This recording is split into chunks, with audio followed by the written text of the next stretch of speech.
My dad coached at junior level and cart me off in the car and run around with the big boys, have a kick before training and just thinking I can't wait to play my first game even as a 5-year-old. I genuinely dreamt of playing the game. That's all I wanted to do as a kid, and I had the long sleeves and kilter jumper with the number 1 on the back. It's quite nostalgic for me to live across the road. Footy's been my life since I was a kid. It's a ground we used to train on and play on. It's now a soccer pitch. Spent a lot of time on this ground. I didn't have a great career. I wasn't an outstanding player. I was probably a battler, to be honest. But after the 11 years, I look back and I walked away from my AFL career quite proud that I didn't feel like I'd let myself down in any sense.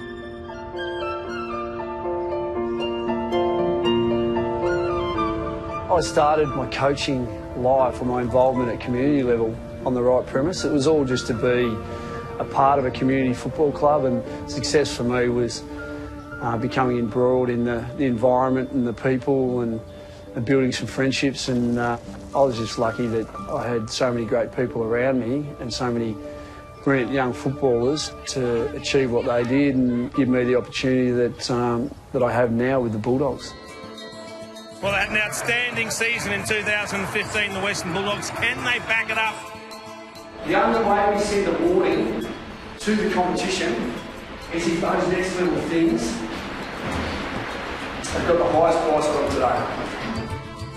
Last year is a memory for us and it's a really powerful one, but we've got to move on and understand that it won't come easy. There's going to be some significant challenges and trials and tribulations this year, and we need to move on from any backslapping that's happened and try and make sure that we're ready for what comes our way. Congratulations, mate. You're going to play your first AFL game. Oh, it's a position of enormous privilege. You know, these young men who come into our club, who aspire, like we all did, to play the game at the highest level, they want to start to live their dream. Well done, buddy. Thanks, mate. Great stuff. Good job, mate. It's one of the most rewarding things in the game to tell a player that they're playing their first game.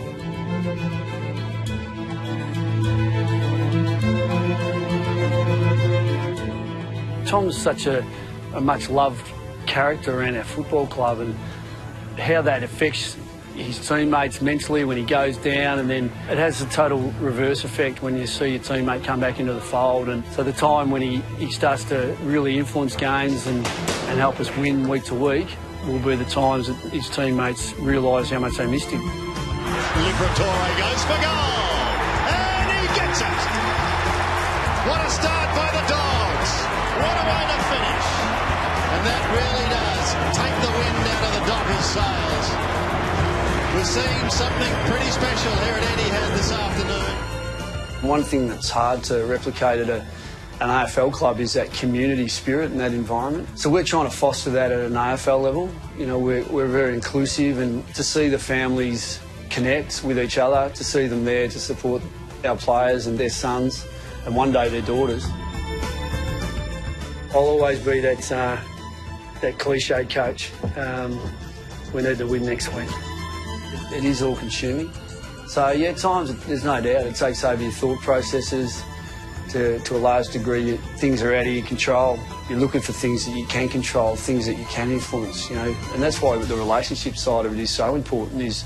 That's one critical and important thing that you can get right that will help the players in their weekly ambition to play as well as they can for the club.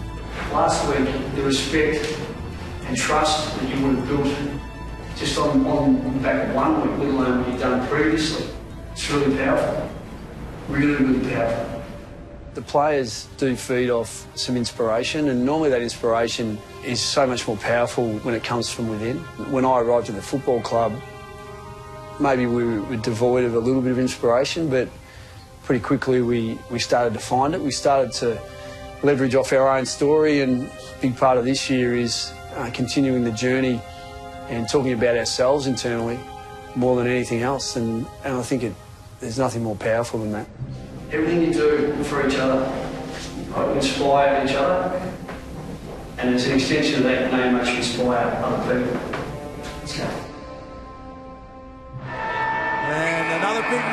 for the Western Bulldogs. 57 points is the margin on a night where the AFL world celebrate one of its all-time greats, Nick Riewoldt. Well, every week there's a new angle. You know, you got to try and find the right angle.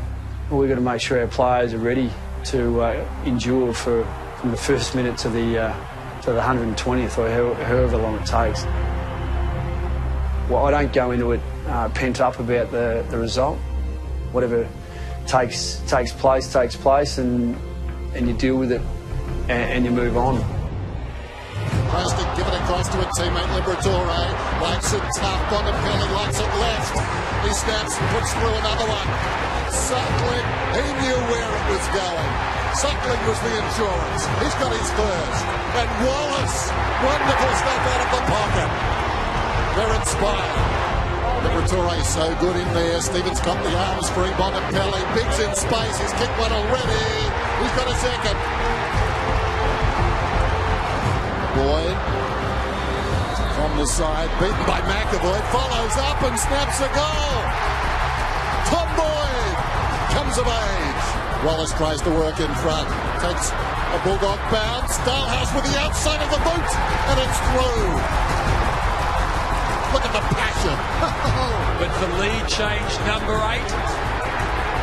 It's home. And the Dogs are back in front. Through the middle they come. Loose man is Sicily. He's going to get in the right spot. And Hawthorn just know how to get back in front at the right time. 90 seconds left. Oh, no. Murphy's done in that. No.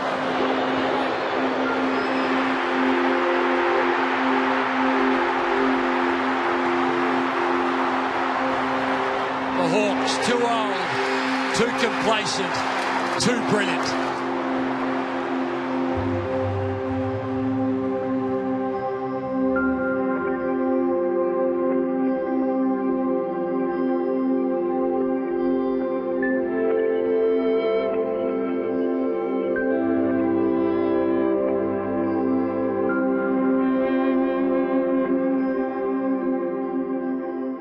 If there's something to be gained out of it, maybe it just brings us even closer together, if that's at all possible. We're a very tight-knit group, and this, I think, will just bind them that little bit more. These are traumatic episodes in an AFL player's life, so we'll just need to give Bob and Justine and his family time to process it, and that might be a couple of months. I don't know. So coming back from an ACL or a Rico is a significant recovery process. There's a lot of man love there, between Bob and I, so I'd love him to go on from a selfish point of view. I think everyone at our football club would absolutely want him to drive on, and there's no doubt his teammates will as well. So close. It's so far. No, I gathered you up. Right, but get each other up, because we've got some scalps up here we need to get. And we've got to get over, the fact that Bob's going to need a Rico.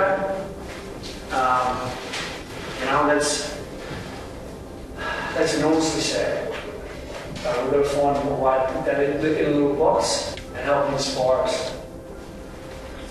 Right, thanks again for your efforts. Recover well, turn up at the club on Monday, got to be up. Look after each other. I'm very fortunate to be the coach of the Western Bulldogs, and I do everything I can to hopefully make our people sure or aware that it's a healthy and thriving workplace. And we won't set limits on where we can go this year or any other, and we'll aspire to be the best for as long as we can.